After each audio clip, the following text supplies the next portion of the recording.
Good morning, everyone, and since we are in Norway House, I will start by saying God morgen, alle sammen. That is Norwegian. Thanks to the permanent representatives of Norway, Canada, and Italy for taking the initiative to this event. And also many thanks to Carnegie Europe for organizing it and for being a think tank which is constantly so focused on the transatlantic relationship. And as you all know, we are now approaching Christmas, so I found it extremely natural that we focus on the three wise men. But today, it's not Kasper, Melchior, and Balthasar, but it is Martino, Pearson, and Lange.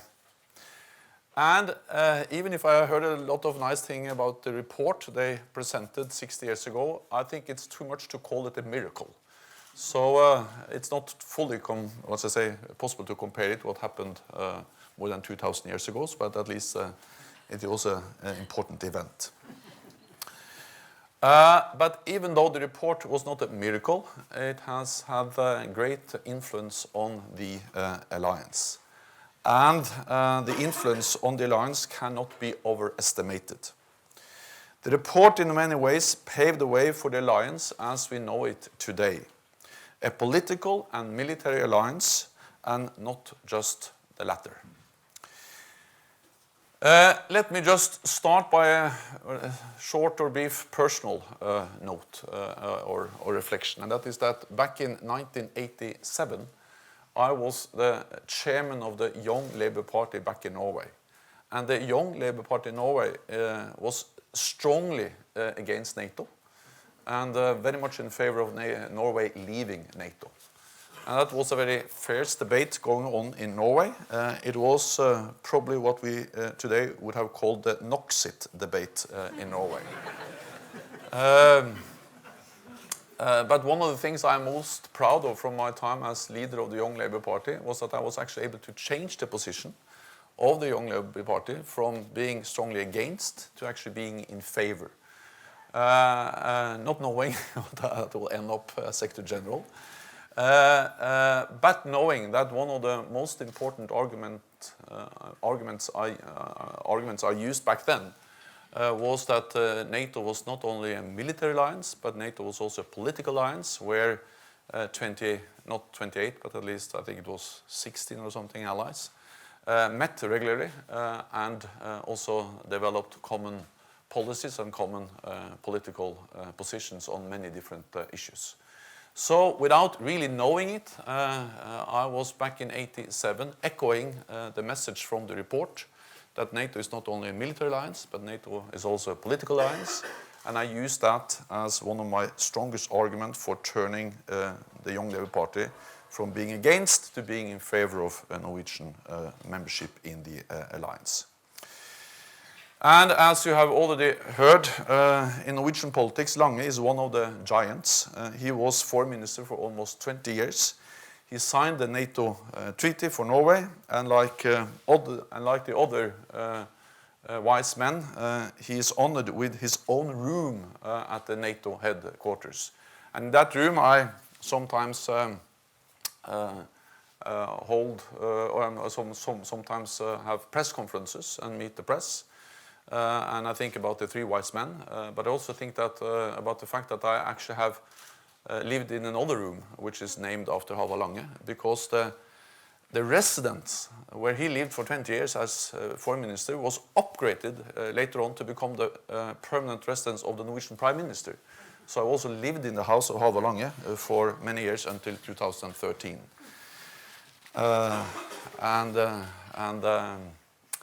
And it was a nice house. But it's hard to get in there.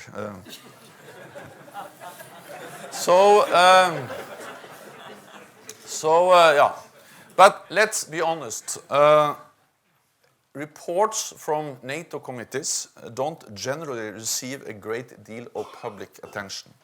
Certainly not 60 years after they were published. Yet this report has proven its enduring value over the past decades. It deserves to be read and reread, studied and restudied, not as history, but as a living document with a great deal to offer us in our own time. NATO itself deserves credit for launching this report. The North Atlantic Council knew something was missing, something had to be done to strengthen the organization.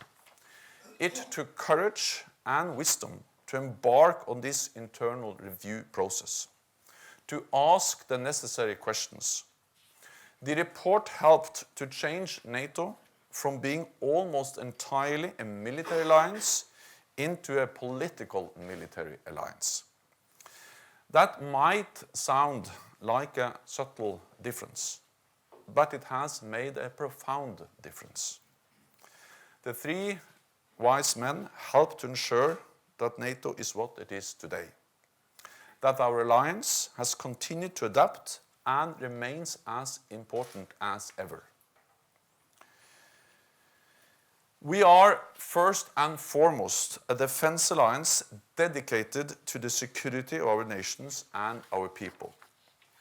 But the long-term cohesion and durability of our alliance goes far beyond military matters. In reference to NATO's Article 5 commitment, the report makes clear that there must be a wholehearted acceptance by all members in the political commitment to collective defense. And there must be confidence in the will and ability that all members will honor that commitment in response to aggression. These words are important, and they are relevant and important also today. Our commitment to Article 5 remains as strong today as it was 60 years ago. And as the three wise men wisely recognized, alliance unity is the backbone of our deterrence and defense. They also saw greater unity, that greater unity could only come about through increased political consultation, increased culture, economic and scientific relationships, and increased public understanding and support for the alliance. A culture of political consultation and on a wide range of non-military issues and military challenges, and combined with a wide range of non-military relationships, have helped the alliance adapt to changing security challenges. Consultations leads to more listening and learning, and to greater political understanding among allies and partners. This has also contributed to consensus building within the alliance. And this strengthens NATO's unity and cohesion. And you can see this in our engagement from the Western Balkans to Afghanistan. When NATO makes a political commitment, we keep our word. We do what we promise to do. Over the past few years, NATO has responded with unity and determination to the most serious challenges in a generation. We are undertaking the biggest reinforcement of our collective defense since the end of the Cold War.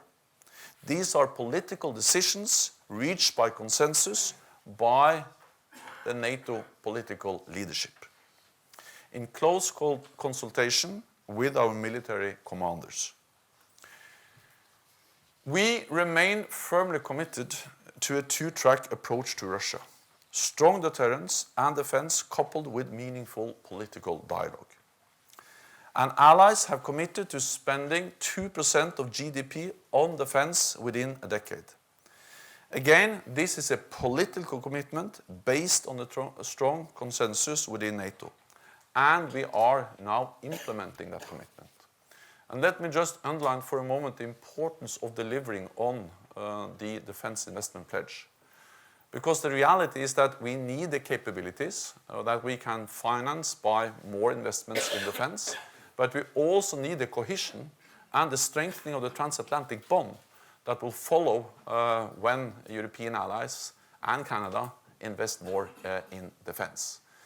And we have a long way to go.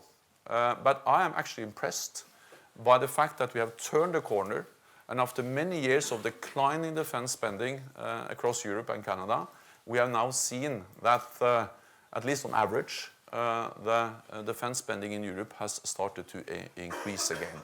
And this year we expect 3% real increase in defense spending, which is an important step in the right direction. The picture is still mixed, but it is better than it was just 2 years ago when it comes to defense spending. We also made a commitment to step up efforts to project stability beyond our borders through more capacity building, training, and political dialogue with partners. And we have the momentum for closer NATO-EU cooperation. All of this shows the positive role of NATO's culture of political consultation and consensus decision-making. Consensus is not always easy, and sometimes it may take a lot of time. And I can see a lot of people in the room that knows everything about that. But consensus is the basis for the strength of the alliance. And when 28 democracies come to consensus, we can move forward and take action as a strong alliance. So consensus and unity are two sides of the same coin. Thanks to the insights and the recommendations of the three wise men, NATO became a more adaptive political organization. The essence of the committee's wisdom boils down to this, quote, "Non-military cooperation can be as important for the security of a nation or an alliance as the building of a battleship or the equipping of an army." Unquote. We are all grateful that the three wise men put forward a blueprint for more consultation to achieve greater unity in the alliance. By recognizing the importance of non-military cooperation, by building on the core values that unite members of the alliance, and by pointing the way toward creating a true Atlantic community. Our duty is to carry out that work, to keep this unique political and military alliance between Europe and North America strong, flexible, and united, so we can preserve peace and security for our nations for the next decades. Thank you.